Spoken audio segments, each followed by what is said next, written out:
This is the Democratic Voice of Burma. Hello and welcome to DVB English News. I'm Adam.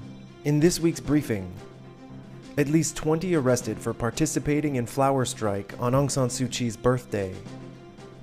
World Refugee Day in Myanmar's Arakan state. Bangladesh police arrest 32 Rohingya. And will India continue with plans to build its border fence? Plus, how the resistance is defending itself from the military's new drone capabilities. People in Irrawaddy, Yangon, Mandalay, Sagaing, and Bago regions, as well as Kachin State, participated in the nationwide flower strike to commemorate Aung San Suu Kyi's 79th birthday on June 19th.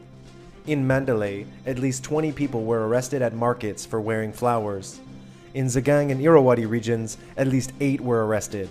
A Mandalay resident told DVB that the military has called for the arrest of people buying and selling flowers, as well as those who have posted photos of themselves with flowers on social media.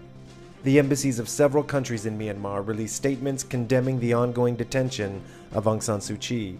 The British embassy in Yangon stated that it continues to call for her to be released.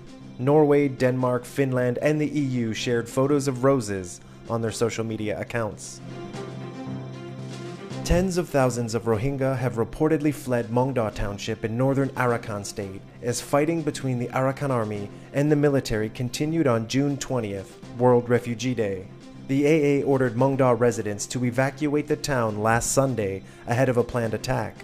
An estimated 80% of the 40,000 Mongda residents are Rohingya.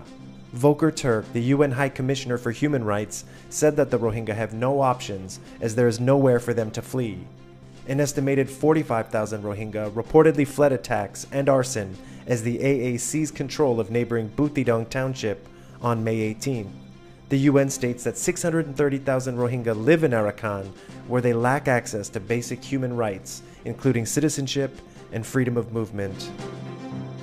32 Rohingya refugees were detained and interrogated by police in Cox's Bazar, Bangladesh, for attending a training seminar without permission from the Refugee Relief and Repatriation Commissioner on May 17th. Shafiur Rahman is a journalist covering the plight of the Rohingya in Bangladesh. They were, first of all, taken from this training center to the police station. Their phones were confiscated, 32 phones were confiscated, and 2 laptops were confiscated. That was Shafiur Rahman, a journalist and DVB English News contributor. Rahman added that many of those arrested were shown his picture by police. He believes this was meant to intimidate him for his reporting on the mistreatment of Rohingya refugees. DVB spoke to Ronan Lee, author of the book Myanmar's Rohingya Genocide, to discuss the re-election of India's Prime Minister Narendra Modi earlier this month. Modi's party won fewer seats in parliament than had been expected, but his government will continue with its plans to build a fence along the India-Myanmar border. My understanding is the fence was predicted to cost about $3.7 billion, which is a huge sum of money and would have been understood locally in those Indian border states as a waste of money. That was Ronan Lee, the author of Myanmar's Rohingya Genocide. The Indian government suspended its free movement regime along its border with Myanmar in February. It allowed citizens of both countries visa-free travel up to 16 kilometers on either side of the border. India's Minister of Home Affairs Amit Shah claimed the decision was made on the basis of protecting national security.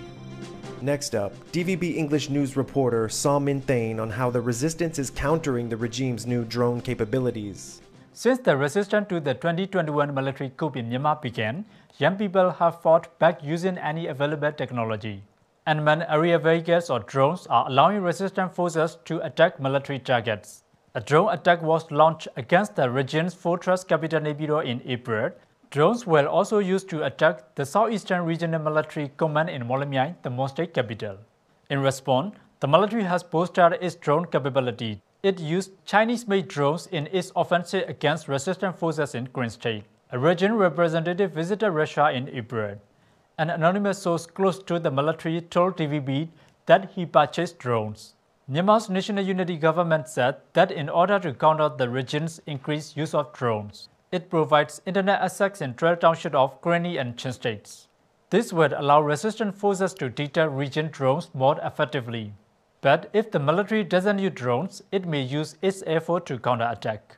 Airstrikes against areas under the control of resistance forces have increased every year since 2021. That was DVB English news reporter Sam Min Thain.